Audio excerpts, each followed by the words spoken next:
Hello viewers, आज के इस वीडियो में मैं आपको सब्जेक्ट वर्ब एग्रीमेंट सिखाने वाला हूँ। काफ़ी बेसिक लर्नर्स जब इंग्लिश लैंग्वेज की तरफ मूव करते हैं तो उन्हें एक बहुत बड़ा इशू देखने को मिलता है और वो है सब्जेक्ट वर्ब एग्रीमेंट का।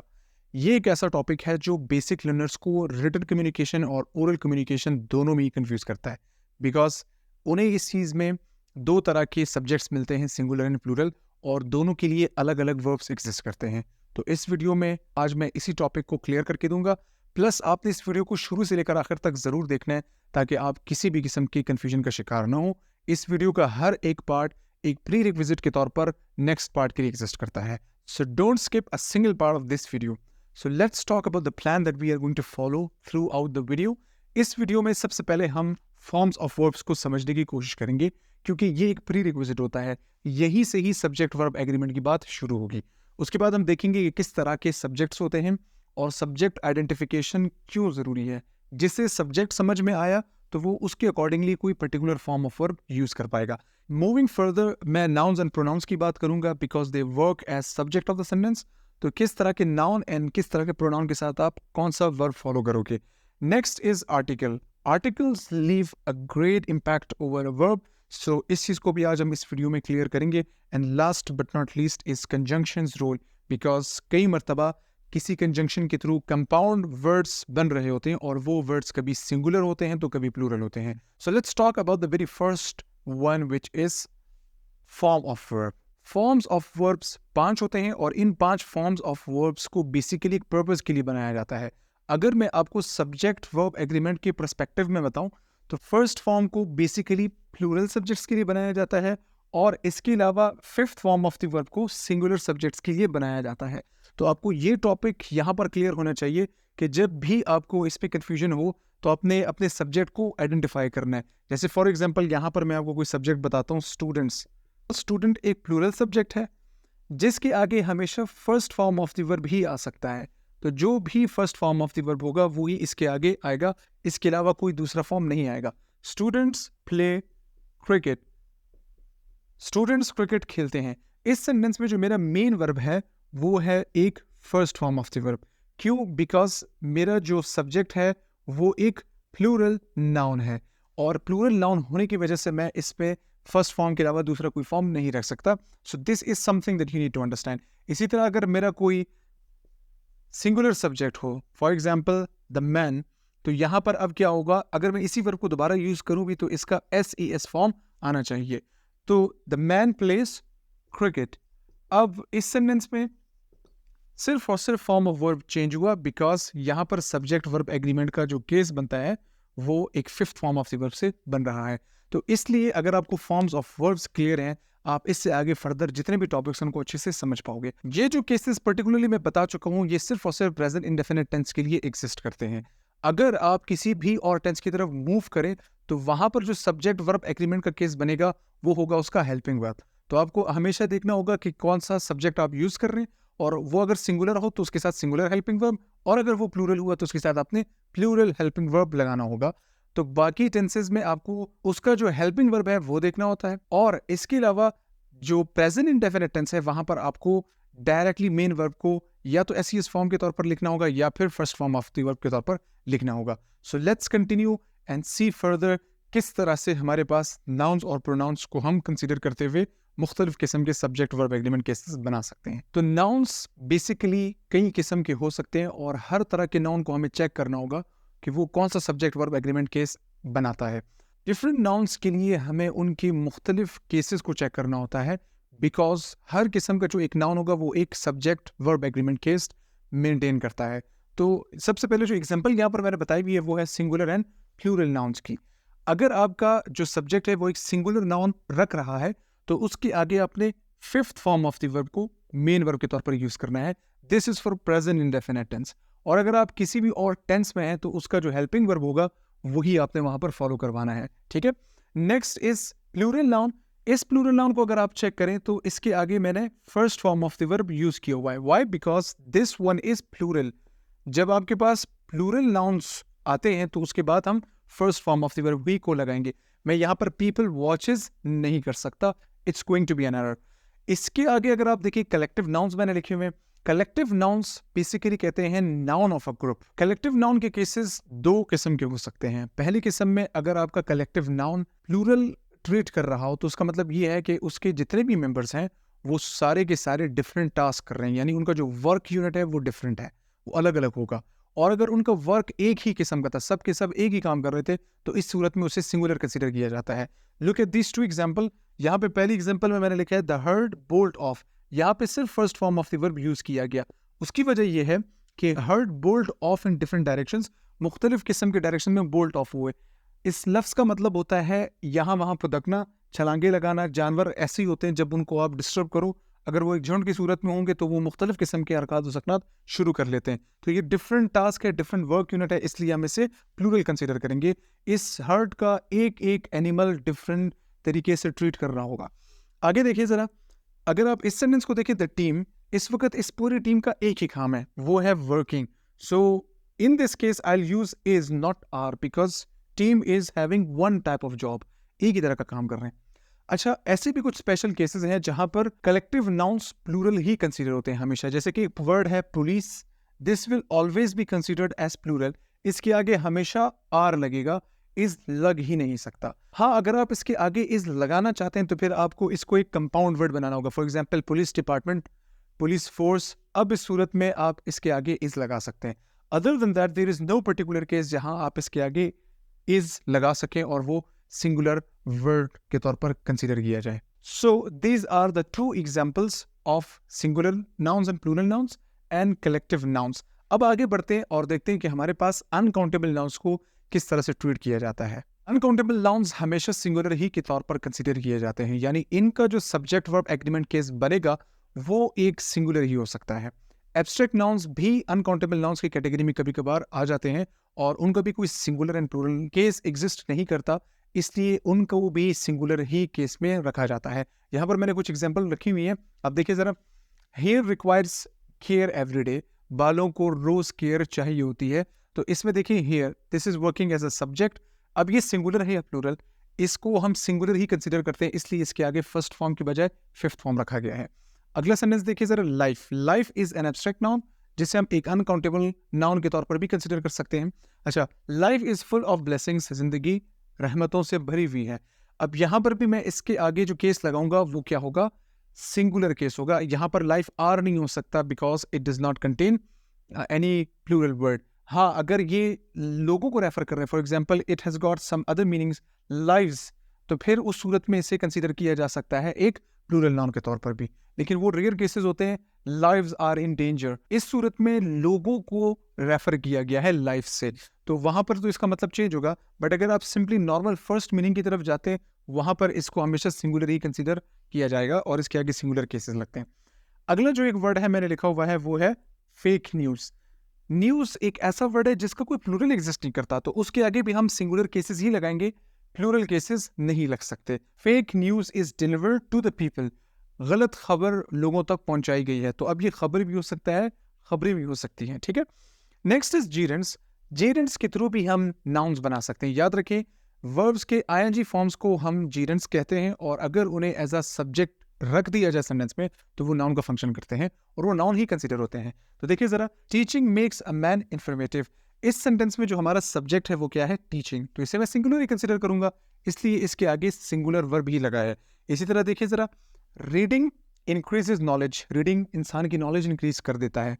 तो यहाँ पर भी देखिए इसका जो मेन वर्ब है वो क्या है, जो सिंगुलर वर्ब केस है वो ही मैंने लगाया हुआ है। तो इस तरह से आपने देखा कि अनकाउंटेबल नाउन्स, इसके अलावा जीरेंट्स, और अगर आप इवन कोई फ्रेज या क्लॉज भी यूज करते हैं जिसको मैं अभी आने वाले एग्जांपल्स में बताने वाला हूँ, वो भी सिंगुलर ही कंसीडर होती हैं। इन दो एग्जांपल्स में मैं आपको बताऊंगा नाउन फ्रेजेस एंड क्लॉजेस भी सिंगुलर ही कंसीडर किए जाते हैं। कैसे, देखिए जरा, व्हाट टू रीड, ये पूरा एक सब्जेक्ट है बिकॉज इसके आगे मैंने वर्ब लगाया हुआ है। ये एक हेल्पिंग वर्ब है और इस हेल्पिंग वर्ब से पहले मुझे एक वर्ड सब्जेक्ट के तौर पर नहीं नजर आ रहा है। न रीड कंसीडर किया जा सकता है, न टू और न व्हाट। तो ये पूरा एक नाउन फ्रेज है जो कि इस सेंटेंस के सब्जेक्ट के तौर पर काम कर रहा है। तो उसके आगे मैंने सिंगुलर केस ही लगाया because I told you phrases are always considered as singular words. इसके बाद देखिए मैंने पूरा एक नाउन क्लॉज लगाया हुआ है। अगर आप इस सेंटेंस का सब्जेक्ट कंसीडर करेंगे, इस सेंटेंस में आपको एक सब्जेक्ट और एक वर्ब यहाँ नजर आ रहा है और उसके बाद फिर से आपको एक और वर्ब नजर आ रहा है।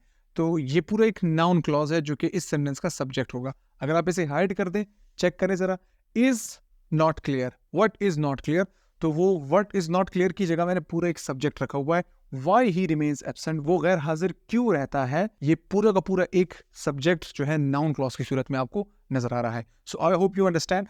अब इसके आगे अगर मैं कुछ भी और लिखूं, फॉर एग्जाम्पल यहाँ पर प्लूरल नाउन्स भी आ सकते थे।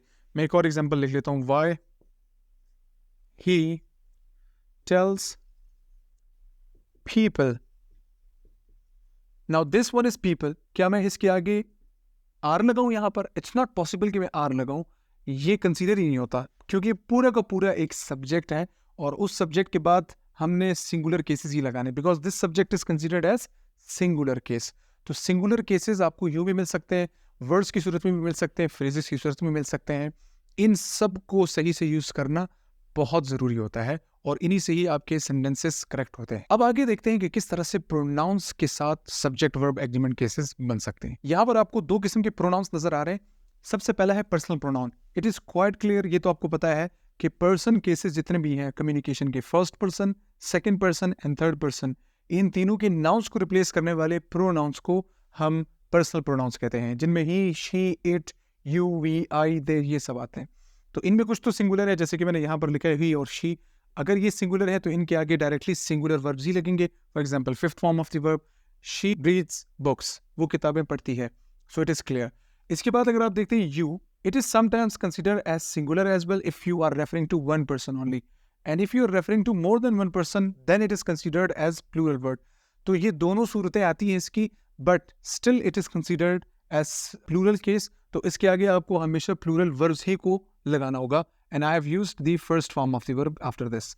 यू मेक टी, आप चाय बनाते हैं। इसके बाद आप देखिए रिलेटिव प्रोनाउंस को। रिलेटिव प्रोनाउंस या फिर कंजंक्शनल प्रोनाउंस, ये वो प्रोनाउंस होते हैं जो दो क्लॉजेस के दरमियान एज अ कंजंक्शन भी काम करते हैं, और ये अपकमिंग क्लॉज का या तो सब्जेक्ट हो सकते हैं या फिर उनका ऑब्जेक्ट हो सकते हैं। ठीक है, look at this, this is the subject, I know the man.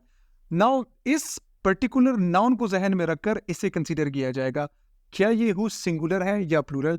तो आपने क्या करना है, इससे पहले वाले नाउन को देखना है। The man, it means it's a singular word, तो ये बाय डिफॉल्ट सब्जेक्ट भी है और साथ साथ कंजंक्शन भी है, क्योंकि ये इस क्लॉज को अगले क्लॉज से ज्वाइन भी कर रहा है। और इस वक्त जो आपको केस देखने को मिल रहा है वो है singular. Why? Because here the word was singular.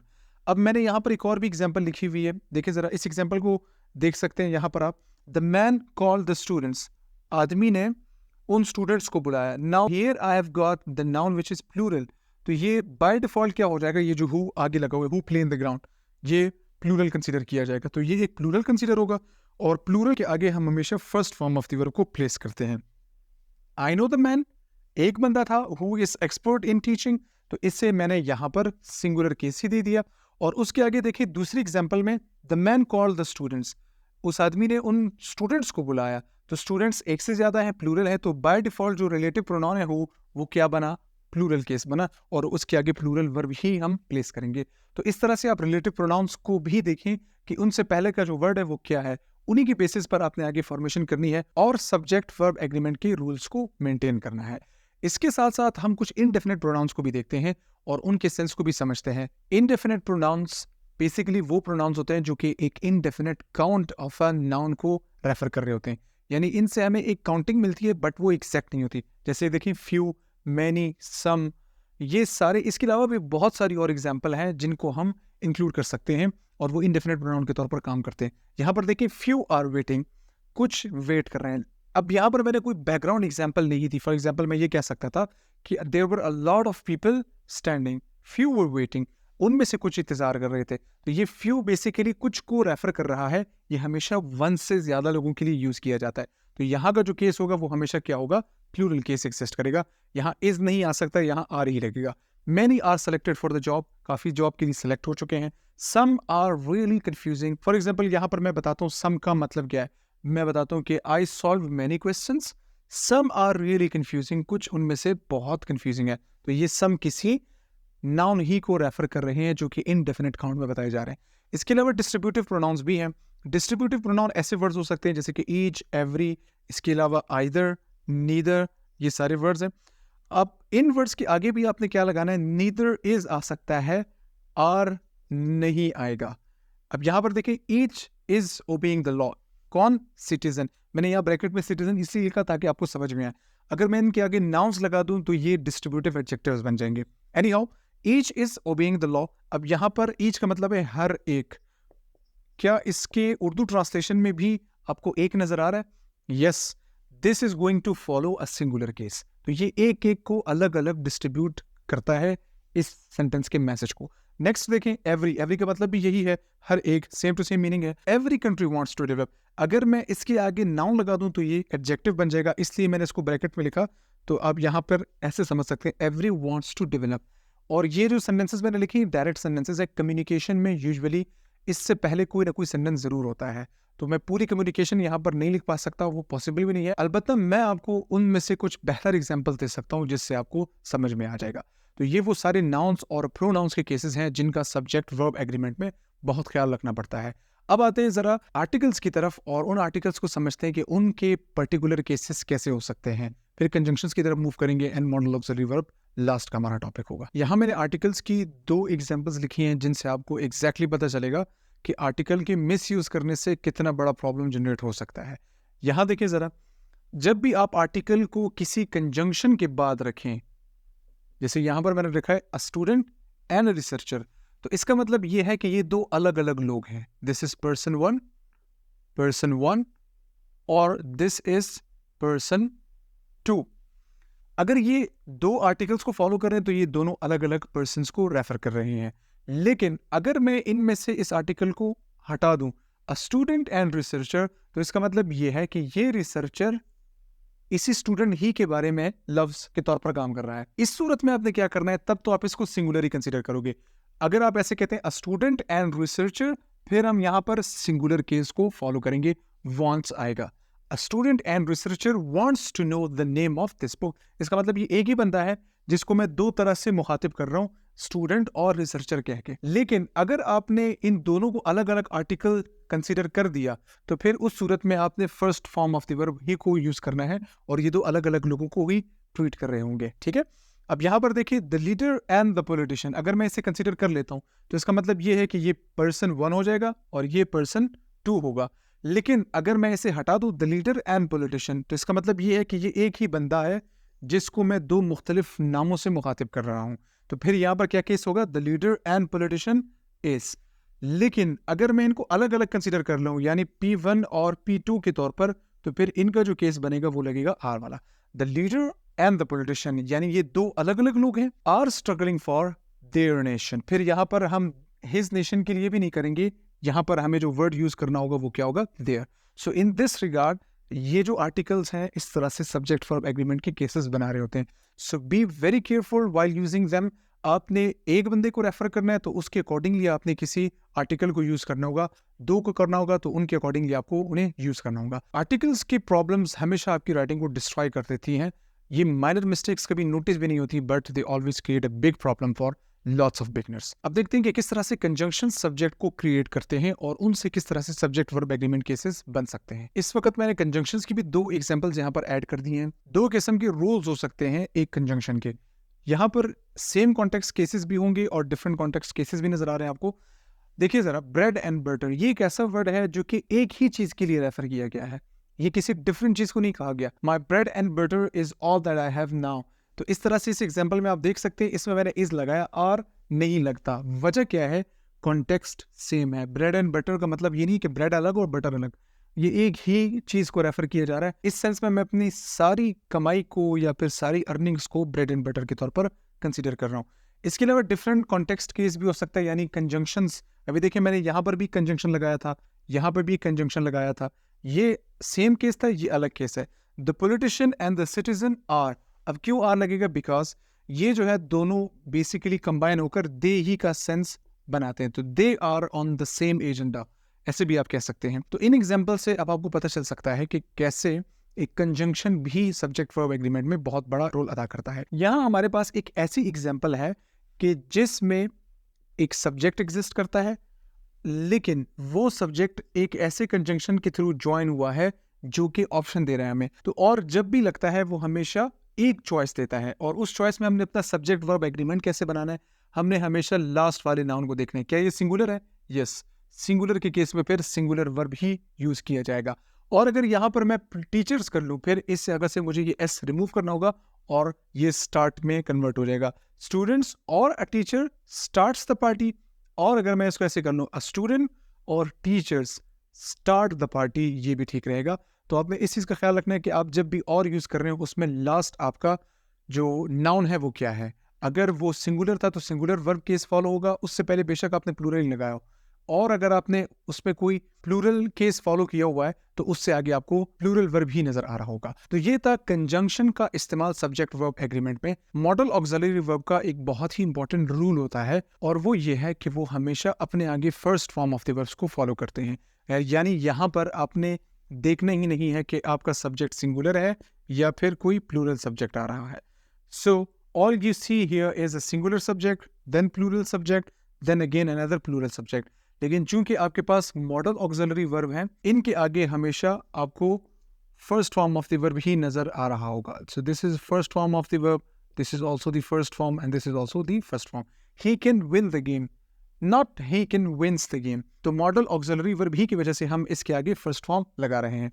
दूसरे सेंटेंस में देखें, दे मस्ट आस्क क्वेश्चंस, उन्हें सवाल पूछने चाहिए, जरूर पूछने चाहिए। तो यहाँ पर भी मैंने एक मॉडल ऑक्सिलरी वर्ब यूज किया हुआ है, तो उसके आगे भी सिर्फ फर्स्ट फॉर्म ही लगेगा।